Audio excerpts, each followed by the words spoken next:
Praise the lord. ನಮ್ಮನ್ನು ಆದರಿಸುವವನು, ಕರುಣಿಸುವವನು, ಪುನರುಜ್ಜೀವನಗೊಳಿಸುವವನು ಆಗಿರುವ ಯೇಸುವಿನ ನಾಮದಲ್ಲಿ ನಿಮಗೂ ನಿಮ್ಮ ಕುಟುಂಬಕ್ಕೂ ಶಾಂತಿ, ಸಮಾಧಾನ, ಆಶೀರ್ವಾದಗಳು ಉಂಟಾಗಲಿ.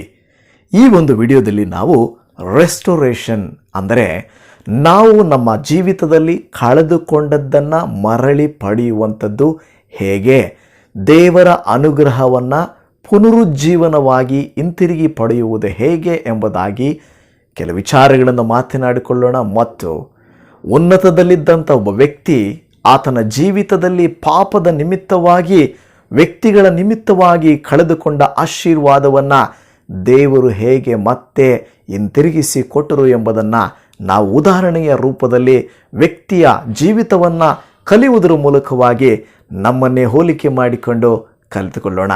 ಬನ್ನಿರಿ, ಹಾಗಾದರೆ ನೀವು ನಿಮ್ಮ ಜೀವಿತದಲ್ಲಿ ಕಳೆದ ಕಾಲಗಳಲ್ಲಿ ಆರೋಗ್ಯದಿಂದ ಅನಾರೋಗ್ಯಕ್ಕೋ, ಆರ್ಥಿಕವಾಗಿ ಸಾಲಕ್ಕೋ, ಕಷ್ಟದಿಂದ ಇನ್ನೂ ಕಷ್ಟಕ್ಕೋ, ನೀವು ಬಲದಿಂದ ಬಲಹೀನತೆಗೂ ನೀವು ಒಳಗಾಗಿದ್ದರ ದೇವರು ಹೇಗೆ ನಿಮ್ಮ ಬಲವನ್ನು ಮತ್ತು ಇದ್ದ ಆ ಒಂದು ಬಲವನ್ನು ಮಾರ್ಪಡಿಸಿ ಇದ್ದ ಸ್ಥಿತಿಗೆ ಹೇಗೆ ನಿಮ್ಮನ್ನು ಮರಳಿ ಕಳಿಸುತ್ತಾನೆ ಎಂಬುದನ್ನು ನೋಡೋಣ. ಅಷ್ಟು ಮಾತ್ರವಲ್ಲ, ಬಿದ್ದವರಾದ ನಿಮ್ಮನ್ನು ದೇವರು ಮೇಲಕ್ಕೆತ್ತುವರು, ನಿಂತಿರುವವರಾದ ನಿಮ್ಮನ್ನು ಇನ್ನೂ ಬಲಪಡಿಸುವವರು. ಈ ಸಂದೇಶವು ನಿಮ್ಮ ಜೀವಿತಗಳಲ್ಲಿ ಆಶೀರ್ವಾದವನ್ನು ತರಲಿ ಎಂಬುದಾಗಿ ನಾನು ಕರ್ತನಾದ ದೇವರಲ್ಲಿ ಪ್ರಾರ್ಥಿಸಿಕೊಳ್ಳುತ್ತೇನೆ. ಅಷ್ಟು ಮಾತ್ರವಲ್ಲ, ನಾನು ಒಂದು ವೇಳೆ ಇದುವರೆಗೂ ನೀವು ಈ ಚಾನಲ್ಗೆ ಪಾಲುಭಾಗಸ್ಥರಾಗಿಲ್ಲವಾದರೆ, ಹೊಸವರಾಗಿದ್ದರೆ ದಯಮಾಡಿ ಈ ಚಾನಲ್ಗೆ ಸಭ್ಯರಾಗಿರಿ. ದೇವರು ನಿಮ್ಮನ್ನು ವಾಕ್ಯಗಳಿಂದ ಬಲಪಡಿಸಿ ಆಶೀರ್ವಾದಗಳಿಂದ ನಿಮ್ಮನ್ನು ತುಂಬಿಸಲಿ. ಬಂದಿರಿದ್ದೀರಿ ಮಕ್ಕಳೇ, ಒಂದು ವಾಕ್ಯವನ್ನು ಓದಿಕೊಳ್ಳೋಣ. ನಾವು ಮೊದಲ ಪೇತ್ರನ ಪತ್ರಿಕೆಯಲ್ಲಿ 5ನೇ ಅಧ್ಯಾಯ ಅದರ 10ನೇ ವಚನ. ಕ್ರಿಸ್ತನಲ್ಲಿ ನಿಮ್ಮನ್ನು ತನ್ನ ನಿತ್ಯ ಪ್ರಭಾವಕ್ಕೆ ಕರೆದ ಕೃಪಾಪೂರ್ಣನಾದ ದೇವರು ತಾನೇ ನೀವು ಸ್ವಲ್ಪ ಕಾಲ ಬಾಧೆಪಟ್ಟ ಮೇಲೆ ನಿಮ್ಮನ್ನು ಯೋಗ್ಯ ಸ್ಥಿತಿಗೆ ತಂದು ನೆಲೆಗೊಳಿಸಿ ಬಲಪಡಿಸುವನು. ಈ ವಾಕ್ಯವನ್ನು ಸ್ವಲ್ಪ ಆಳವಾಗಿ ನಿಧಾನವಾಗಿ ಗಮನಿಸಿ ನೋಡುವುದಾದರೆ ಒಂದು ವಿಷಯ ಅಲ್ಲಿ ಹೇಳ್ತದೆ, ದೇವರು ತಾನೇ ನೀವು ಸ್ವಲ್ಪ ಕಾಲ ಬಾಧೆಪಟ್ಟ ಮೇಲೆ ನಿಮ್ಮನ್ನು ಯೋಗ್ಯ ಸ್ಥಿತಿಗೆ, ರೆಸ್ಟೋರೇಷನ್, ಪುನರ್ಜೀವನ ಮತ್ತೆ ಪುನಃಸ್ಥಾಪನೆ ಮಾಡುವುದಕ್ಕೆ ತಂದು ನೆಲೆಗೊಳಿಸಿ ಬಲಪಡಿಸುವನು ಎಂದು ದೇವರ ವಾಕ್ಯವು ಹೇಳುತ್ತದೆ. ಅದರರ್ಥ ನಾವು ಮೊದಲು ಅಯ್ಯೋ ನಾನು ಚೆನ್ನಾಗೇ ಇದ್ದೆ, ನನ್ನ ಕುಟುಂಬ ಚೆನ್ನಾಗೇ ಇದ್ದೆ, ಆತ್ಮೀಕವಾಗಿದ್ದೆ, ಈಗ ನಾನು ಲೌಕಿಕವಾಗಿದ್ದೇನೆ, ಆರೋಗ್ಯವಾಗಿದ್ದೆ, ಅನಾರೋಗ್ಯವಾಗಿದ್ದೇನೆ, ಆರ್ಥಿಕವಾಗಿ ಚೆನ್ನಾಗಿದ್ದೆ, ಸಾಲಗಾರನಾಗಿದ್ದೇನೆ, ನಿಶ್ಶಕ್ತಿ, ಬಾಧೆ, ಬಲಹೀನತೆ, ಕಷ್ಟ, ನಷ್ಟ ನಿಮ್ಮನ್ನು ಆವರಿಸಿಕೊಂಡಿರುವುದಾದರೆ ದೇವರು ನಿಮ್ಮನ್ನು ಮತ್ತೊಂದು ಸಾರಿ ಜ್ಞಾಪಿಸಪಡಿಸುವುದೇನೆಂದರೆ, ಬಿದ್ದು ಹೋದೆನು ಅಂತ ತಿಳಿಯುತ್ತಿರುವಂಥ ನಿನ್ನ ಜೀವಿತವನ್ನು ದೇವರು ಹೇಳುತ್ತದೆ ಪುನಃಸ್ಥಾಪನೆ ಮಾಡುತ್ತಾನೆ. He will restore your life whatever you are lost. ಅದು ದೇವರು ಇವತ್ತು ನಮಗೆ ಕಲಿಸುವಂಥ ಜ್ಞಾಪಕವಾಗಿದೆ. ಯೋಬನ ಗ್ರಂಥದಲ್ಲಿ ನಾವು 42ನೇ ಅಧ್ಯಾಯದ 10ನೇ ವಚನದಲ್ಲಿ ನೋಡುವಾಗ ಯೋಬನ ಜೀವಿತದಲ್ಲಿ ಹೇಗೆ ಅದ್ಭುತವು ನಡೆಯಿತು ನೋಡ್ರಿ. ಯೋಬನು ತನ್ನ ಸ್ನೇಹಿತರಿಗೋಸ್ಕರ ಪ್ರಾರ್ಥನೆ ಮಾಡಿದಾಗ ಕರ್ತನು ಅವನ ಸೆರೆಯನ್ನು ತಿರುಗಿಸಿದನು. ಕರ್ತನು ಯೋಬನಿಗೆ ಮೊದಲು ಯುದ್ಧವುಗಳಿಗಿಂತ 2ರಷ್ಟು ಕೊಟ್ಟನು. ನಾವು ಯೋಬನ ಕುರಿತಾಗಿ ಇವತ್ತು ಮಾತಾಡ್ಕೊಳ್ತಾ ಇಲ್ಲ, ಈ ಒಂದು ವಾಕ್ಯವನ್ನು ಜ್ಞಾಪಕ ಮಾಡ್ತಾ ಇದ್ದಾನೆ ಅಷ್ಟೇ. ಯೋಬನ ಜೀವಿತದಲ್ಲೇ ಆತನು ಇದ್ದದ್ದನ್ನು, ಕಳ್ಕೊಂಡದ್ದನ್ನು ನಿಮಗೆಲ್ಲ ಗೊತ್ತು. ತನ್ನ ಹೊಟ್ಟೆಯಲ್ಲಿ ಹುಟ್ಟಿದವರು, ತನ್ನನ್ನು ಪೋಷಿಸಬೇಕಾದವರು, ಪ್ರೀತಿಸಬೇಕಾದವರು, ಮುಪ್ಪಿನ ಪ್ರಾಯದಲ್ಲಿ ನೋಡಿಕೊಳ್ಳಬೇಕಾದವರು ಈಗ ಇಲ್ಲ, ಮರಣಿಸಿದ್ದಾರೆ. ಆದರೆ ಆಸ್ತಿ ಐಶ್ವರ್ಯ ಇತ್ತು, ಅದೆಲ್ಲವೂ ಕಳ್ಕೊಂಡ. ಸ್ನೇಹಿತರಿದ್ದರು, ಅವರು ಬಿಟ್ಟು ಹೋದರು. ಹೆಂಡತಿ ಇದ್ದಳು, ಈಗಲಾದರೂ ದೇವರನ್ನು ದೂಷಿಸಿ ಬಿಟ್ಟು ಬಿಡು ಎಂದು ಹೇಳಿದರು. ಇಂತಹ ಪರಿಸ್ಥಿತಿಯಲ್ಲಿದ್ದ ಯೋಬನು ದೇವರನ್ನು ಬಿಡಲಿಲ್ಲ. ದೇವರನ್ನು ಆತನು ಇನ್ನೂ ಮಹಿಮೆ ಪಡಿಸಿದನು. ದೇವರು ಕೊಟ್ಟನೋ, ದೇವರು ತೆಗೆದುಕೊಂಡು ಹೋದನು, ಬಿಡು ಅಂತ ಹೇಳಿದನು. ಪ್ರಿಯ ದೇವ ಮಕ್ಕಳೇ, ನಮ್ಮ ಜೀವಿತದಲ್ಲಿ ನಾವು ಒಂದು ವ್ಯಕ್ತಿಯ ಕುರಿತಾಗಿ ನಾವು ನೋಡಲಿಕ್ಕಿದ್ದೇವೆ. ಆ ವ್ಯಕ್ತಿ ಬಹಳ ತನ್ನ ಜೀವಿತದಲ್ಲಿ ಹೇಗಿದ್ದನು ಎಂಬುದನ್ನು ನಾವು ಕಲಿಯೋಣ. ಯೋಬನ ಬಗ್ಗೆ ನಾವು ನೋಡಿದ್ದೇವೆ. ಹಾಗಾದರೆ ಈಗ ನಾನು ಹೇಳುವಂಥ ವ್ಯಕ್ತಿ ಯಾರೆಂದರೆ, ಒಂದು ಎಲುಬಿನಲ್ಲಿ 1000 ಜನರನ್ನು ಸಾಯಿಸಲಿಕ್ಕೆ ಶಕ್ತಿ ಉಳ್ಳಂಥವನು, ಸಿಂಹವನ್ನು ಸೀಳಲಿಕ್ಕೆ ಶಕ್ತಿಯಾದವನು, ಹಗ್ಗಗಳಾಗಲಿ ಸರಪಣಿಗಳಾಗಲಿ ಯಾವುವು ಆತನನ್ನು ಹಿಡಿಲಿಕ್ಕೆ ಸಾಧ್ಯವಿಲ್ಲಂಥದ್ದು ಈಗಾಗಲೇ ಯಾರು ಅಂತ ನಿಮಗೆ ಗೊತ್ತಾಗಿದೆ, ಸಂಸೋನನು. ಪ್ರಿಯ ದೇವ ಮಕ್ಕಳೇ, ನೀವು ನ್ಯಾಯಸ್ಥಾಪಕರಗಳ ಗ್ರಂಥದಲ್ಲಿ 16ನೇ ಅಧ್ಯಾಯದ 21ರಿಂದ 31 ವಚನಗಳ ತನಕ ನೋಡುವಾಗ ಅಲ್ಲಿ ನಾವು ನೋಡುತ್ತೇವೆ, ಈ ಸಂಸೋನನು ಒಂದು ನಜರೇಯನು. ನಜರಾಯ ಅಂದರೆ ಒಂದು ಕಾರಣಕ್ಕಾಗಿ, ಒಂದು ಉದ್ದೇಶಕ್ಕಾಗಿ ಅಭಿಷೇಕಿಸಲ್ಪಟ್ಟವರು. ದೇವರ ಮಕ್ಕಳೇ, ಇವತ್ತು ನೀವು ಸಹ ಒಂದು ಕಾರಣಕ್ಕಾಗಿ, ಒಂದು ಉದ್ದೇಶಕ್ಕಾಗಿ ಕರೆಯಲ್ಪಟ್ಟಿದ್ದೀರಿ. ಆದರೆ ಕಾರಣಾಂತರಗಳಿಂದ ನಾವು ನಮ್ಮ ಉತ್ತಮ ಸ್ಥಿತಿಯಿಂದ ಹೀನ ಸ್ಥಿತಿಗೆ ಬಿದ್ದು ಹೋಗ್ಬಿಡುತ್ತೇವೆ. ಆದರೆ ದೇವರು ಹೇಗೆ ಮತ್ತೆ ನಾವು ದೇವರ ಹತ್ರ ಬರುವುದಾದರೆ, ಕೇಳುವುದಾದರೆ, ಏನು ಮಾಡಿದರೆ ಆ ಉನ್ನತ ಸ್ಥಿತಿಗೆ, ಉತ್ತಮ ಸ್ಥಿತಿಗೆ ದೇವರು ನಮ್ಮನ್ನು ಕರ್ಕೊಂಡು ಹೋಗುತ್ತಾರೆಂಬುದನ್ನು ಈ ದಿನ ನಾವು ನೋಡಲಿಕ್ಕಿದ್ದೇವೆ. ಬನ್ನಿರಿ, ಹಾಗಾದರೆ ಸಂಸೋನನು ಏನು ತಪ್ಪು ಮಾಡಿದ, ಏನು ಕಾರಣಗಳಿಂದ ಅವನು ಬಿದ್ದು ಹೋದ ಎಂಬುದನ್ನು ಸ್ವಲ್ಪ ಧ್ಯಾನ ಮಾಡಿಕೊಂಡು ಮುಂದೆ ಹೇಗೆ ನಾವು ಈ ಹೀನ ಸ್ಥಿತಿಯಿಂದ ಉತ್ತಮ ಸ್ಥಿತಿಗೆ ಮರಳುವುದು, ಮತ್ತೆ ಹೇಗೆ ನಾವು ಕಳಕೊಂಡದ್ದನ್ನು ಮರಳಿ ಪಡೆಯುವುದು, how to restore our original life, how to restore our original blessings, ನಾವು ಅದನ್ನು ಇವತ್ತು ಧ್ಯಾನ ಮಾಡಿಕೊಳ್ಳೋಣ. ನೀವು ನೋಡ್ರಿ, ಬೇಕಾದ್ರೆ ಈ ನ್ಯಾಯಸ್ಥಾಪಕರುಗಳ ಗ್ರಂಥದಲ್ಲೇ 16ನೇ ಅಧ್ಯಾಯ 22ನೇ ವಚನವನ್ನು ನಾವು ಓದುವುದಾದರೆ ಅಲ್ಲಿ ಹೇಳುತ್ತದೆ, ಅಷ್ಟರಲ್ಲಿ ಅವನ ತಲೆ ಕೂದಲುಗಳು ಬೆಳೆಯ ಹತ್ತಿದವು. ಸಂಸೋನನ ನೋಡ್ತೇವೆ. ಇಲ್ಲಿ ದೇವರ ಮಕ್ಕಳು ಒಂದು ವಿಷಯವನ್ನು ಗಮನಿಸಿದ್ರೆ, ಇಲ್ಲಿ ಆ ಒಂದು ಈ ಕಾರ್ಯವೇನೆಂದರೆ, ಸಂಸೋನನು ಈಗ ಬಿದ್ದು ಹೋಗಿದ್ದಾನೆ. ಸಂಸೋನನು ಬಲವುಳ್ಳವನಾಗಿದ್ದ, ಶೂರನಾಗಿದ್ದ, ಬಹಳ ಬಲಸ್ಥನಾಗಿದ್ದು, ಎಲ್ಲರ ಕಣ್ಣುಗಳು ಅವನ ಮೇಲಿದ್ದವು, ಎಲ್ಲರ ಮುಂದೆಯೂ ಅವನು ಬಲಿಷ್ಠನಾಗಿದ್ದ, ದೇವರಿಗಾಗಿ ಅಭಿಷೇಕಿಸಲ್ಪಟ್ಟವನಾಗಿದ್ದ. ಆದರೆ ಅವನಲ್ಲಿ ಶರೀರದ ಆಶೆ ಇತ್ತು.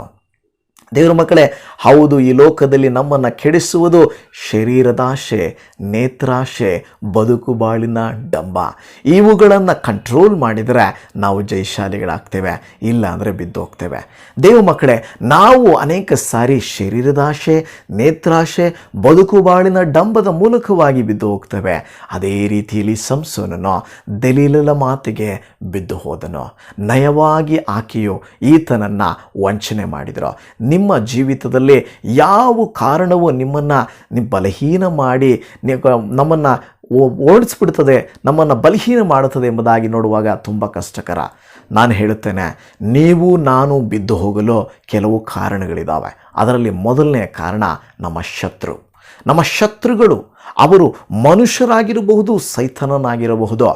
ಈ ಸಂಸೋನನನ್ನು ಬೀಳಿಸುವುದಕ್ಕಾಗಿ ಫಿಲಿಷ್ಟಿಯರು ನಾನಾ ಕಷ್ಟಗಳನ್ನು ಪಟ್ಟರು. ಏನೇನೋ ಪ್ರಯತ್ನ ಮಾಡಿದ್ರು. ಅವನ ಮೇಲೆ ಯುದ್ಧಕ್ಕೆ ಕಳಿಸಿದರು, ಅವರ ಮೇಲೆ ವ್ಯಕ್ತಿಗಳನ್ನು ಕಳಿಸಿದರು, ಅವನನ್ನು ಹಿಡೀಲಿಕ್ಕೆ ನೋಡಿದ್ರು, ಅವನನ್ನು ಸಾಯಿಸಲಿಕ್ಕೆ ನೋಡಿದ್ರು. ಏನು ಮಾಡಲಿಕ್ಕೂ ಸಾಧ್ಯ ಆಗಲಿಲ್ಲ. ಅನೇಕ ಸಾರಿ ನಮ್ಮ ಶತ್ರುಗಳು ಹೀಗೆ ನಮ್ಮ ಮೇಲೆ ಬಂದಾಗ, ನಾವು ಬಲವಾಗಿ ಅಭಿಷೇಕದಿಂದಿರುವಾಗ, ದೇವರ ಮಕ್ಕಳಾಗಿರುವಾಗ ನಮ್ಮನ್ನು ಯಾವ ಬೀಳಿಸಲಿಕ್ಕೆ ಸಾಧ್ಯವಾಗುವುದಿಲ್ಲ. ಆದರೆ ನಂತರ ಏನಾಗ್ತದೆ ಗೊತ್ತಾ, ನಾವು ನಿರ್ಲಕ್ಷ್ಯದಿಂದ ಕೆಳಗೆ ಬೀಳ್ತೇವೆ. ಒಂದು, ನಮ್ಮ ಶತ್ರುಗಳಿಂದ ನಾವು ಬೀಳ್ತೇವೆ. ಎರಡು, ನಿರ್ಲಕ್ಷ್ಯ. ಸಂಸೋನನು ಶತ್ರುಗಳವನ್ನು ಏನು ಮಾಡಲಿಕ್ಕೆ ಸಾಧ್ಯ ಆಗಲಿಲ್ಲ. Because Holy Spirit was upon him. ಆತನ ಮೇಲೆ ಹೋಲಿ ಸ್ಪಿರಿಟ್ ಇತ್ತು, ಮೋಶೆಯ ಮೇಲೆ ಹೋಲಿ ಸ್ಪಿರಿಟ್ ಇತ್ತು, ದೇವರ ಜನರುಗಳ ಮೇಲೆ ಹೋಲಿ ಸ್ಪಿರಿಟ್ ಇತ್ತು. ಆಗ ದೇವರ ಆತ್ಮನ ಇದ್ದದರಿಂದ ಅವನೇನು ಮಾಡಲಿಕ್ಕಾಗಲಿಲ್ಲ. ಆದರೆ ನಾವು ಕೆಲವು ಸಾರಿ ಆ ಹೋಲಿ ಸ್ಪಿರಿಟನ್ನು ಮೀರಿ ನಿರ್ಲಕ್ಷ್ಯ ಭಾವವನ್ನು ತೋರಿಸ್ತೇವೆ, ಆಗ ನಾವು ಬಿದ್ದು ಹೋಗ್ತೇವೆ. ಈ ನಿರ್ಲಕ್ಷ್ಯ ಭಾವದಿಂದಲೇ ನಷ್ಟ ಹೋದನು. ಆಕೆಯ ಒಂದು ಶಾರೀರಿಕ ಆಸೆಯಿಂದ ಅವನ ಎಲ್ಲ ಸೀಕ್ರೆಟನ್ನು ಹೇಳಿಬಿಟ್ನು. ಮೂರನೇದಾಗಿ, ನಮ್ಮವರೇ ನಮ್ಮನ್ನು ಈ ಒಂದು ಕೆಟ್ಟತನಕ್ಕೆ, ಪಾಪಕ್ಕೆ ಬೆಳೆಸುತ್ತಾರೆ. ಅಂದರೆ ಯಾರೇ ಆಗಿರ್ಬೋದು, ಗಂಡ ಹೆಂಡತಿ, ಮಕ್ಕಳಾಗಿರ್ಬೋದು, ಸ್ನೇಹಿತರಾಗಿರ್ಬೋದು, ಬಂಧುಗಳಾಗಿರ್ಬೋದು, ನಮ್ಮನ್ನು ನಂಬಿಕೆಯಿಂದ ಕುಗ್ಗಿಸಲಿಕ್ಕೆ ನೋಡ್ತಾರೆ, ಹಿಂದಕ್ಕೆ ಎಳೆಯಲಿಕ್ಕೆ ನೋಡ್ತಾರೆ. ಪ್ರಿಯ ದೇವ ಮಕ್ಕಳೇ, ಅದೇ ರೀತಿಯಾಗಿ ಸಂಸೋನನು 3 ಕಾರಣಗಳಿಂದ ಬಿದ್ದನು. ಈಕೆಯ ದಲೀಲನನ್ನು ನನ್ನವಳು ಅಂದುಕೊಂಡನು, ನನ್ನ ಪ್ರೇಯಸಿ, ನನ್ನ ಹೆಂಡತಿ ಅಂದುಕೊಂಡಳು. ನಮ್ಮವರೇ ನಮಗೆ ಮೋಸ ಮಾಡ್ತಾರೆ. ಎರಡನೇದು ನಿರ್ಲಕ್ಷ್ಯ ಭಾವದಿಂದ, ಮೂರನೇದು ಶತ್ರುಗಳಿಂದ. ಈ 3 ಕಾರಣಗಳು ನಾವು ಬೀಳಲಿಕ್ಕೆ ಸಾಧ್ಯ ಮಾಡ್ತದೆ. ಸಂಸೋನನು ಬಿದ್ದು ಹೋಗಿದ್ದನು.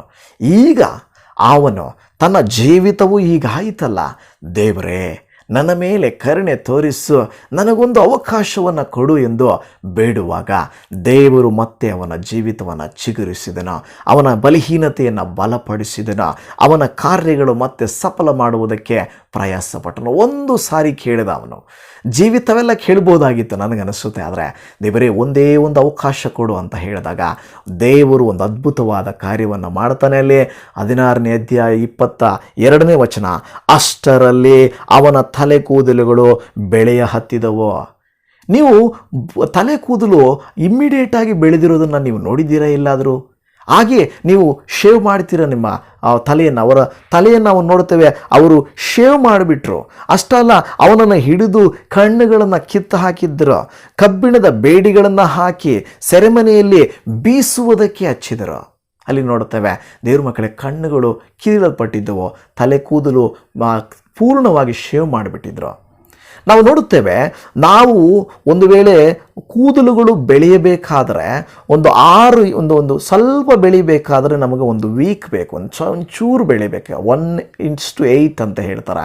ಅದು ಒಂದು ಸ್ವಲ್ಪ ಕೂದಲು ನಮಗೆ ಬರಬೇಕಾದ್ರೆ ಸ್ವಲ್ಪ ಒಂದು ವಾರ ಆದರೂ ಬೇಕಾ, ಸ್ವಲ್ಪ ಒಂದು 6 ಇಂಚು ಕೂದಲು ನಮಗೆ ಬೆಳಿಬೇಕಾದ್ರೆ 1 ವರ್ಷ ಬೇಕು ಅಂತ ಹೇಳ್ತಾರೆ. ಒಂದು ಸ್ವಲ್ಪ ಕೂದಲು ಬೆಳಿಬೇಕಾದ್ರೆ ನಮ್ಮ ಭುಜಗಳವರೆಗೂ ಕೂದಲು ಬರಬೇಕಾದ್ರೆ 6 ವರ್ಷ ಬೇಕು ಅಂತ ಹೇಳ್ತಾರೆ. ಅವನ ಭುಜಗಳೆಲ್ಲ ತುಂಬ ಉದ್ದ ಇದ್ದ ಕೂದಲನ್ನು ಅವರು ನೀಟಾಗಿ ಶೇವ್ ಮಾಡಿಬಿಟ್ಟಿದ್ರು. ಆದರೆ ಇಲ್ಲಿ ನಾವು ನೋಡುತ್ತೇವೆ, ಆಗ ಇಮ್ಮಿಡಿಯೇಟಾಗಿ ಅವನ ಕೂದಲುಗಳು ಬೆಳೆಯತೊಡಗಿದವು. ಅದರ ಅರ್ಥ ರೆಸ್ಟೋರೇಷನ್ ಸ್ಟಾರ್ಟೆಡ್. ನಿಮ್ಮ ಜೀವಿತ ಶೇವ್ ಮಾಡಿದಂಥ ಲೈಫ್ ಥರ ಇರಬಹುದು, ಎಲ್ಲ ಹೋಗಿರಬಹುದು, ಎಲ್ಲ ಬಲಹೀನತೆ ಆಗಿರಬಹುದು, ಎಲ್ಲ ಖಾಲಿ ಆಗಿರಬಹುದು, ಏನೂ ಇಲ್ಲ. ದೇವರು ಹೇಳ್ತಾನೆ, ಅಲ್ಲಿ ರೆಸ್ಟೋರೇಷನ್ ಸ್ಟಾರ್ಟ್ ಆಗ್ತದೆ, ಅಲ್ಲಿ ಬೆಳೆಯ ಸ್ಟಾರ್ಟ್ ಮಾಡ್ತದೆ. ದೇವರನ್ನ ಸಂಸೋನನು ದೇವರೇ ಒಂದು ಅವಕಾಶ ಕೊಡು ಎಂದು ಕೇಳಿದ ಆ ದಿನದಲ್ಲಿ ಅವನು ಏನು ಮಾಡ್ತಾನೆ, ಅವನ ಕೂದಲುಗಳು ಬೆಳೆಯಲಾರಂಭಿಸಿದವು. ಇವತ್ತು ಪ್ರಿಯ ದೇವ ಮಕ್ಕಳೇ, ನಿಮ್ಮ ಜೀವಿತದಲ್ಲಿ ಒಣಗಿ ಹೋಗಿದ್ದು, ಬರಡಾಗಿದ್ದು, ಬೇಡವಾಗಿದ್ದು, ಬಲಹೀನವಾಗಿದ್ದು, ಪ್ರತಿಯೊಂದು ಕಾರ್ಯವು ಎಂಟಿಯಾಗಿ ಖಾಲಿಯಾಗೋಗಿ ಇರುವಂಥ ಸ್ಥಳದಲ್ಲೇ ದೇವರು ಏನು ಮಾಡ್ತಾನೆ ಗೊತ್ತಾ, he will start growing. So ಅಲ್ಲಿ ಅಭಿಷೇಕವು ಏನಾಗಿತ್ತು, ಅವನ ಶಕ್ತಿಯನ್ನು ದೇವರು, 2ನೇ ಕಾರ್ಯ, ದೇವರ ಶಕ್ತಿಯನ್ನು ಪುನಃಸ್ಥಾಪನೆ ಮಾಡ್ತಾನೆ. ಈ ರೆಸ್ಟೋರ್ಸ್ ಇಸ್ ಸ್ಟ್ರೆಂತ್. ಆತನ ಬಲವನ್ನು ಏನು ಮಾಡ್ತಾರೆ, ಕೂದಲು ಬೆಳೆಯುವಂತೆ ಮಾಡಿದನು. 2ನೇದಾಗಿ ನಾವು ನೋಡುತ್ತೇವೆ ವಚನಗಳು 16ನೇ ಅಧ್ಯಾಯ 23ರಿಂದ 25ನೇ ವಚನಗಳಿಗೆ, ಆ ದೇವ ಮನುಷ್ಯನು ಏನು ಮಾಡಿದ ಗೊತ್ತಾ, ಅವಮಾನಕ್ಕೆ ಒಳಪಡಿಸಿದರು. ಅವನ್ನ ಶತ್ರುವಾದ ಸಂಹೋನನನ್ನು ತಮ್ಮ ಕೈಗೆ ಒಪ್ಪಿಸಿದ ತಮ್ಮ ದೇವರಾದ ದಾಗೋನಿನಿಗೆ ಮಹಾಯಜ್ಞವನ್ನು ಸಮರ್ಪಿಸಿ ಸಂತೋಷ ಪಡಬೇಕೆಂದು ಫಿಲಿಷ್ಟಿಯ ಪ್ರಭುಗಳು ಕೂಡಿ ಬಂದರು. ಜನರು ಸಂಹೋನನನ್ನು ನೋಡಿ, ನಮ್ಮ ದೇಶವನ್ನು ಹಾಳು ಮಾಡಿ ನಮ್ಮಲ್ಲಿ ಅನೇಕರನ್ನು ಕೊಂದು ಹಾಕಿದ ಈ ಶತ್ರುವನ್ನು ನಮ್ಮ ದೇವರು ನಮ್ಮ ಕೈಗೆ ಒಪ್ಪಿಸಿಕೊಟ್ಟಿದ್ದಾನೆ ಎಂದು ಗಾನ ಮಾಡಿದರು. ದೇವರ ಮಕ್ಕಳೇ, ನಾವು ಬಿದ್ದು ಹೋದಾಗ ಜನರು ನಮಗೆ ಹೇಗೆ ಅವಮಾನ ಮಾಡ್ತಾರೆ, ಇದಕ್ಕಿಂತ ಉತ್ತಮವಾದಂಥ ಒಂದು ಉದಾಹರಣೆ ನಾವು ನೋಡಲಿಕ್ಕೆ ಸಾಧ್ಯ ಇಲ್ಲ. 1ನೇ ವಚನದಲ್ಲಿ ನಾವು ನೋಡೋದು, 21ನೇ ವಚನದಲ್ಲಿ, ಅಭಿಷೇಕ ಇರುವ ತನಕ ಸಂಸೋನನನ್ನು ಯಾರೂ ಮುಟ್ಟಲಿಕ್ಕಾಗಲಿಲ್ಲ. ಅವನ ಶರೀರದಾಶೆಯಿಂದ, ಅವನ ನಿರ್ಲಕ್ಷ್ಯದಿಂದ, ಅವನ ನಂಬಿದಂಥ ದಲೀಲಳ ಮೂಲಕವಾಗಿ ಶತ್ರುಗಳ ಕೈಗೆ ಸಿಕ್ಕಿಬಿದ್ದಾಗ ಅವನ ತಲೆಯನ್ನು ಬೋಡಿಸಿದರು. 1, 2 ಅವನ ಕಣ್ಣುಗಳನ್ನು ಕಿತ್ತು ಹಾಕಿದರು. 3 ಕಬ್ಬಿಣದ ಬೇಡಿಗಳಿಂದ ಅವನ ಕಟ್ಟಿ ಹಾಕಿದರು. ಸೆರೆಮನೆಯಲ್ಲಿ ಬೀಸುವುದಕ್ಕೆ ಹಚ್ಚಿದರು. ಅಷ್ಟು ಮಾತ್ರವಲ್ಲ, ಅವರ ಅನ್ಯ ದೇವರುಗಳ ದೇವಾಲಯಕ್ಕೆ ಅವನನ್ನು ತೆಗೆದುಕೊಂಡು ಹೋಗಿ ಮಹಾಯಜ್ಞವನ್ನು ಸಮರ್ಪಿಸಿ ಅವರು ಸಂಸೋನನಿಗೆ ಹೇಳ್ತಿದ್ದಾರೆ, ನಮ್ಮ ದೇವರು ಅಂದರೆ ಸಂಸೋನನ ದೇವರಲ್ಲ, ಅನ್ಯ ದೇವರುಗಳಿಗೆ ಹೇಳ್ತಿದ್ದಾರೆ, ಅನ್ಯ ದೇವರುಗಳು ನಮಗೆ ಇವನನ್ನು ಕೈಗೆ ಕೊಟ್ಟಿದ್ದಾರೆ ಅಂತ. ಯಾರಿಗೆ ಘನತೆ ಹೋಗ್ತಾ ಇದೆ ದೇವ ಮಕ್ಕಳೇ? ಅನ್ಯ ದೇವತೆಗಳಿಗೆ, ಅನ್ಯ ದೇವರುಗಳಿಗೆ ಅವನ್ನ ಕಣ್ಣು ಕಿತ್ತು ಬೀಸುವುದಕ್ಕೆ ಹಚ್ಚಿ ಅವನ್ನ ಏನು ಮಾಡ್ತಾಯಿದ್ದಾರೆ, ಅಲ್ಲಿ ಎಷ್ಟು ಮಾತ್ರ ಅಲ್ಲ, ಕೊಟ್ಟಿದ್ದಾನೆಂದು ಹೇಳಿ ಗಾನ ಮಾಡಿದರು. ಡ್ಯಾನ್ಸ್ ಮಾಡ್ತಾ ಇದ್ದಾರೆ, ಖುಷಿ ಪಡ್ತಾ ಇದ್ದಾರೆ, ಔತಣ ಮಾಡ್ತಾ ಇದ್ದಾರೆ, ಎಂಜಾಯ್ ಮಾಡ್ತಾ ಇದ್ದಾರೆ. ಓ, ಯೆಹೋವ ದೇವರು ಕರ್ತನು, ಇವರ ದೇವರು ಬಲಸ್ತನು ಅಂತ ಹೇಳ್ತಾ ಇದ್ದಾರೆ. ಬಟ್ ನಮ್ಮ ದೇವರು ಬಲಸ್ತನು, ಅವನನ್ನು ನನ್ನ ಕೈಗೆ ಸಿಗುವಂತೆ ಮಾಡಿದ್ದಾನೆ. ದೇವ ಮಕ್ಕಳೇ, ಅನೇಕ ಸಾರಿ ಕ್ರೈಸ್ತರನ್ನು, ವಿಶ್ವಾಸದಲ್ಲಿರುವಂಥವ್ರನ್ನ ಅನ್ಯರು ಇದೇ ರೀತಿಯಾಗಿ ಅಂದುಕೊಳ್ಳುತ್ತಾರೆ. ಇವರು ನೋಡಪ್ಪ, ನಮ್ಮ ಹತ್ರ ಸಾಲಕ್ಕೆ ಬಂದಿದ್ದಾರೆ, ನಮ್ಮ ಹತ್ರ ಕೆಲಸಕ್ಕೆ ಬಂದಿದ್ದಾರೆ, ನಮ್ಮ ಕೈ ಕೆಳಗಡೆ ಇದ್ದಾರೆ, ನಾವು ಹೇಳಿದ ಹಾಗೆ ಮಾಡ್ತಾ ಇದ್ದಾರೆ, ಇವರ ಗತಿ ನೋಡು, ಇವರ ಪರಿಸ್ಥಿತಿ ನೋಡು ಅಂತ ಅನೇಕರು ಅಂದುಕೊಳ್ಳುತ್ತಾರೆ ಪ್ರಿಯ ದೇವ ಮಕ್ಕಳೇ. ಆದರೆ ಅದಕ್ಕೆ ಕಾರಣ ಏನಾಯಿತು? ಯಾರು ಕಾರಣ ಕೊಟ್ಟರು? ನಾವು ಅನೇಕ ಸಾರಿ ಅಯ್ಯೋ ನಮ್ಮ ದೇವರು ನಮ್ಮನ್ನು ಈ ಸ್ಥಿತಿಗೆ ತಂದನೇನೋ ಅಂತ ನಾವು ಅಂದುಕೊಳ್ಳುತ್ತೇವೆ. ಆದರೆ ಒಂದು ಕಾರಣ ನಾವು ಜ್ಞಾಪಕ ಮಾಡಬೇಕು. ನಾವಾದರೂ, ನಮ್ಮ ಕುಟುಂಬಸ್ಥರಾದರೂ ಯಾರೋ ಒಬ್ಬರು ಈ ರೀತಿಯಾಗಿ ಸಂಸೋನನಂತೆ ನಿರ್ಲಕ್ಷ್ಯ ಭಾವದಿಂದಲೋ, ಶತ್ರುಗಳಿಗೆ ಒಳಗಾಗಿ, ಅವನ ಶರೀರ ಭಾವಕ್ಕೆ ಒಳಗಾಗಿ ನಮ್ಮನ್ನೇ ನಾವು ಮರೆತು ಬಿಟ್ಟು, ನಾವು ಪಾಪಕ್ಕೆ ಎಡೆ ಮಾಡಿಕೊಟ್ಟು, ದೇವರ ಅಭಿಷೇಕ ನಮ್ಮನ್ನು ಬಿಟ್ಟು ಹೋದ ತಕ್ಷಣ ನಮ್ಮಲ್ಲಿ ಬಲಹೀನತೆ ಪ್ರಾರಂಭವಾಗ್ತದೆ. ದೇವರ ಬಲ ನಿನ್ನಲ್ಲಿ ನನ್ನಲ್ಲಿ ಇರುವ ತನಕವೇ ನಮ್ಮಲ್ಲಿ ಬಲ. ಎಂಥ ಕಾರ್ಯ! ಅವನನ್ನು ನಾವು ನೋಡುತ್ತೇವೆ, ಅಲ್ಲಿ ಗಾನ ಮಾಡೋದು, ಅವನನ್ನು ವಿನೋದಕ್ಕೋಸ್ಕರ ಬಳಸಿಕೊಂಡ್ರಂತೆ. ನೋಡ್ರಿ ಬೇಕಾದರೆ 25ನೇ ವಚನ, ಅವರು ಆನಂದ ಲಹರಿಯಲ್ಲಿದ್ದಾಗ ನಮ್ಮ ವಿನೋದಕ್ಕೋಸ್ಕರ ಸಂಸೋನನನ್ನು ಕರ್ಕೊಂಡು ಬನ್ನಿರಿ ಅಂದರು.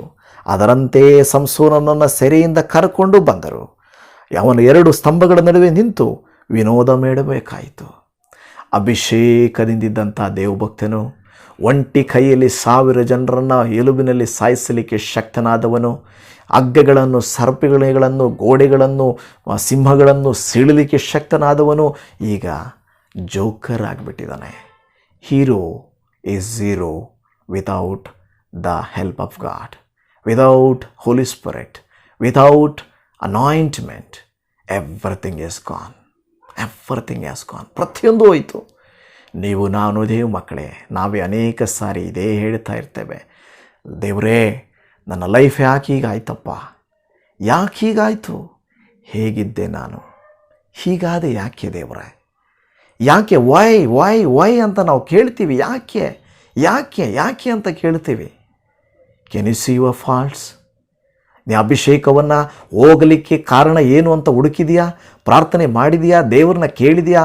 Y Lord why did I? ಕೆಲವು ಸಾರಿ ಮಾತ್ರ ದೇವರು ನಮ್ಮನ್ನು ಪರೀಕ್ಷೆಗೊಳಪಡಿಸ್ತಾನೆ.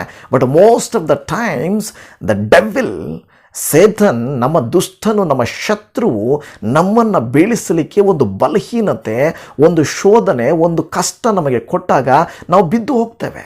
ನಿರ್ಲಕ್ಷ್ಯ. ನಾವು ನಂಬಿರುವಂಥದ್ದು ನಮ್ಮ ಶರೀರದ ಆಶೆಗಳು, ನಾವು ಮುಂದಕ್ಕೆ ಹೋಗಬೇಕು, ಮೇಲಕ್ಕೆ ಹೋಗಬೇಕು ಅಂತ ಬಿಸ್ನೆಸ್ಸು, ದೇವರ ಚಿತ್ತವಿಲ್ಲದೆ ಇರುವಂಥ ಬಿಸ್ನೆಸ್ಸು, ದೇವರ ಚಿತ್ತವು ಇಲ್ಲದೆ ಇರುವಂಥ ಮದುವೆ ಮಾಡಿಕೊಂಡಿದ್ದು, ದೇವರ ಚಿತ್ತವಿಲ್ಲದೆ ಅನ್ಯರೊಟ್ಟಿಗೆ ಒಡನಾಟ ಮಾಡಿದ್ದು, ದೇವರ ಚಿತ್ತವಿಲ್ಲದಂಥ ಕಾರ್ಯಗಳನ್ನು ಮಾಡಿ ನಿನ್ನ ಮನಸ್ಸೂಪ್ತಿಗೆ, ನಿನ್ನ ಶರೀರದ ಆಶೆಯನ್ನು ಪೋಷಿಸಿಕೊಳ್ಳಲಿಕ್ಕೆ, ನಿನ್ನ ನೇತ್ರಾಶೆಯನ್ನು ನೀನು ಸಂತೃಪ್ತಿಪಡಿಸಿಕೊಳ್ಳುವುದಕ್ಕೆ, ಬದುಕು ಬಾಳಿನ ಡಂಬ, ಅವರು ಹಾಗಿದ್ದಾರೆ, ಇವರು ಹೀಗಿದ್ದಾರೆ, ನಾನು ಇವರಂತಿರಬೇಕು, ಅವರಂತಿರಬೇಕು ಅಂತ ಹೇಳಿ ದೇವರ ಕಾರ್ಯಗಳನ್ನು ನೀವು ಮರೆತು ಬಿಟ್ಟು ಅಭಿಷೇಕವನ್ನು ಹಾಳು ಮಾಡಿಕೊಂಡು ನಾವು ಕೆಲವು ಸಾರಿ ದೇವರೇ ಅಂತ ಕರೀತೇವೆ. ಈಗ ಸಂಸೋನನು ದೇವರೇ ನನಗೆ ಆ ಅಭಿಷೇಕ ಬೇಕಪ್ಪ ಅಂತ ಹೇಳಿದಾಗ ಗಾಡ್ ಈಸ್ ರೆಸ್ಟೋರಿಂಗ್, ಮತ್ತೆ ಆ ಪುನಃಸ್ಥಾಪನೆ ಮಾಡ್ತಾ ಇದ್ದಾನೆ ದೇವರು, ಆ ಬಲವನ್ನು ಕೊಡ್ತಾನೆ.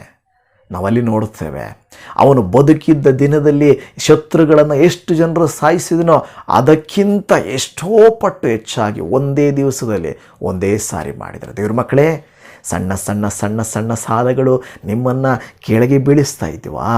ನೀವು ಸ್ವಲ್ಪ ಸ್ವಲ್ಪ ಸ್ವಲ್ಪ ಸ್ವಲ್ಪ ಕೆಳಗೆ ಹೋಗ್ತಾ ಇದ್ದೀರಾ? ನಿಮ್ಮ ಜೀವಿತವು ಅಸ್ತವ್ಯಸ್ತವಾಗ್ತಾ ಇದೆಯಾ?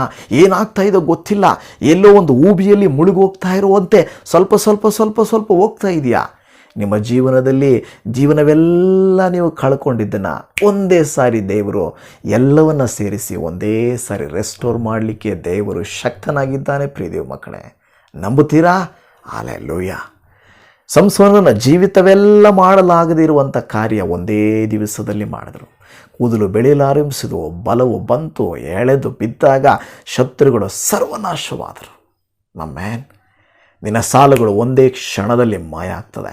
ನಿನ್ನ ರೋಗವು ಒಂದೇ ದಿನದಲ್ಲಿ ಮಾಯವಾಗ್ತದೆ. ದೇವರಿಗೆ ಸಾಧ್ಯ. It is not me, not men, not anybody, it is God. ಈ is the one who can do for you. ಆತನು ನಿನಗಾಗಿ ಮಾಡಬಲ್ಲನು. ಈ ಕ್ಯಾನ್ ಡೂ ಫಾರ್ ಯು. ದೇವರ ಮಕ್ಕಳೇ, ದೇವರ ವಾಕ್ಯವು ನಮಗೆ ಅನೇಕ ವಾಕ್ಯಗಳ ಮೂಲಕವಾಗಿ ನಮಗೆ ಉತ್ತೇಜನ ಮಾಡುತ್ತದೆ, ಧೈರ್ಯ ಕೊಡ್ತದೆ. ನಾನು ಮಾಡಬಲ್ಲೆನು ನಿನಗೋಸ್ಕರ ಅಂತ ದೇವರ ವಾಕ್ಯ ಹೇಳ್ತದೆ. Do you believe? ಸಂಸೋನನಂತೆ ನೀನು ತುಂಬ ಹೀನವಾದ ಸ್ಥಿತಿಗೆ ಹೋಗಿದೆಯಾ, ದೇವರು ನಿನ್ನನ್ನು ಉನ್ನತ ಸ್ಥಿತಿಗೆ ತರ್ತಾನೆ. ಖಂಡಿತವಾಗಿ ತರ್ತಾನೆ. ಯೆರೆಮೀಯನ ಗ್ರಂಥದಲ್ಲಿ 30ನೇ ಅಧ್ಯಾಯ 17ನೇ ವಚನ, ಯೆಹೋವನು ಇಂತೆನ್ನುತ್ತಾನೆ, ಇಗೋ ಇದು ಚೀಯೋನ್ ನಗರಿ, ಚೀಯೋನ್ ಯಾರಿಗೂ ಬೇಡವಾಗಿರುವ ನಗರಿ ಎಂದು ಜನರು ಹೇಳಿ ನಿನ್ನನ್ನು ಭ್ರಷ್ಟಳೆಂದದ್ದನ್ನು ನಾನು ಸಹಿಸಲಾರದೆ ನಿನಗೆ ಗುಣಪಡಿಸಿ ನಿನ್ನ ಬಾಸುಂಡೆಗಳನ್ನು ವಾಸಿ ಮಾಡುವೆನು. ಯಾರಿಗೂ ಬೇಡವಾಗಿರುವ ನೀನು, ನಿನ್ನ ಮನೆ, ನೀನು, ನಿನ್ನ ತಲಾಂತಿಲ್ಲ, ಜ್ಞಾನ ಇಲ್ಲ, ನಿನ್ನ ಹತ್ರ ಹಣ ಇಲ್ಲ, ಮನೆ ಇಲ್ಲ, ಸೌಂದರ್ಯ ಇಲ್ಲ, ನೀನು ಬೇಡಂದು ಬಿಟ್ಟಲ್ಪಟ್ಟಿದ್ದೀಯಾ. In the name of Jesus, the Spirit of God is speaking through me. This is I never expected. God is says, ನಿನಗೆ ನೀನು ಬೇಡ ಅಂತ ಇದ್ರೆ ದೇವ್ರು ಹೇಳ್ತಾನೆ, ನಾನು I will heal you, I will restore your years, I will give everything that you lost ಅಂತ ದೇವರು ಹೇಳ್ತಾ ಇದ್ದಾನೆ. ಆಮೆನ್. S, hallelujah. ಜಕರೀಯನ ಗ್ರಂಥದಲ್ಲಿ 9ನೇ ಅಧ್ಯಾಯ 12ನೇ ವಚನದಲ್ಲಿ, ನಿರೀಕ್ಷೆಯುಂಟಾದ ಸೆರೆಯವರೇ, ನಿಮ್ಮ ದುರ್ಗಕ್ಕೆ ಹಿಂತಿರುಗಿರಿ, ನಿಮಗೆ 2ರಷ್ಟು ಸುಖವನ್ನು ದಯಪಾಲಿಸುವೆನು ಎಂದು ಈಗಲೂ ಪ್ರಕಟಿಸುತ್ತೇನೆ. ಟೈಮ್ ಆಗೋಗಿಲ್ಲ. ಡೋಂಟ್ ಥಿಂಕ್ ಎವ್ರಿಥಿಂಗ್ ಡ್ರೈಡ್, ಒಣಗಿ ಹೋಯಿತು, ನಾಶವಾಯಿತು, ವಯಸ್ಸಾಯಿತು, ಮುಗಿದು ಹೋಯಿತು, ಟೈಮ್ ಆಗೋಯಿತು. Don't worry. ದೇವರು ಹೇಳ್ತಾನೆ, ನೀನು ಬಿದ್ದಿದ್ದೀಯಾ, ನಿನ್ನನ್ನು ರೆಸ್ಟೋರ್ ಮಾಡ್ತೇನೆ, ನಿನ್ನನ್ನು ಎತ್ತೇಳ್ತೇನೆ. ಇವತ್ತು ನಂಬುವುದಾದರೆ ದೇವ ಮಕ್ಕಳೇ, ಇವತ್ತೇ ನೀವು ಪ್ರಾರ್ಥನೆ ಮಾಡಿರಿ. Please pray today itself. God is going to restore your hears. In the name of Jesus. ದೇವರ ವಾಕ್ಯವು ಹೇಳುತ್ತದೆ, ಧರ್ಮೋಪದೇಶ ಕಾಂಡದಲ್ಲಿಯೂ 32:9-11 ವಚನಗಳ ತನಕ ನೀವು ಓದಿದ್ರೆ, ಯೆಶಾಯನ ಪ್ರವಾದನೆಯ ಗ್ರಂಥ 49ರಲ್ಲಿ 15ರಲ್ಲಿ ಹೇಳುತ್ತದೆ. ಅಲ್ಲಿ ವಾಕ್ಯದಲ್ಲಿ ಹೇಳುತ್ತದೆ, ಯೆಶಾಯ 49, ಒಬ್ಬ ಹೆಂಗಸು ತಾನು ಹೆತ್ತ ಮಗುವಿನ ಮೇಲೆ ಕರುಣೆ ಇಡದೆ ತನ್ನ ಮೊಲೆ ಕೂಸನ್ನು ಮರೆತಾಳೆ. ಒಂದು ವೇಳೆ ಮರೆತಾಳು, ನಾನಾದರೂ ನಿನ್ನನ್ನು ಮರೆಯೇ. The Lord says, he will never forget you. ನೀನೆಲ್ಲಿ ಬಿದ್ದಿದ್ದೀಯೋ ಅಂತ ಅಂದುಕೊಳ್ತಾ ಇರ್ಬೋದು, ದೇವರು ನಿನ್ನನ್ನು ಕೈ ಬಿಡೋದಿಲ್ಲ. ದೇವರೆಂದಿಗೂ ನಿನ್ನನ್ನು ಕೈ ಬಿಡೋದಿಲ್ಲ. ಈ ವಿಲ್ ರೆಸ್ಟೋರ್ ಯು. ಮತ್ತೆ ಪುನಃಸ್ಥಾಪನೆ ಮಾಡ್ತಾನೆ. ನೀನು ಕಳ್ಕೊಂಡದನ್ನು ಕೊಡ್ತಾನೆ. ಸಂಸೋನನ್ನು ಕಳ್ಕೊಂಡದ್ದನ್ನು ಹೇಗೆ ದೇವರು ಮರಳು ಒಂದೇ ಸಾರಿ ಕೊಟ್ಟನೋ, ಅದೇ ರೀತಿಯಾಗಿ ದೇವರು ನಿನಗೂ ಮತ್ತು ಒಂದೇ ಸಾರಿ ಕೊಡುವಂಥವನಾಗಿದ್ದಾನೆ. ಕರ್ತನು ತಾನೇ ನಿಮಗೆ ಆ ರೀತಿಯಾಗಿ ಆಶೀರ್ವಾದಗಳನ್ನು ದಯಪಾಲಿಸಲಿ. ಕರ್ತನ ಕೃಪೆಯನ್ನು ನಿಮ್ಮ ಮೇಲೆ ಸುರಿಸಲಿ ಎಂದು ನಾನು ಪ್ರಾರ್ಥನೆ ಮಾಡಿಕೊಳ್ಳುತ್ತೇನೆ.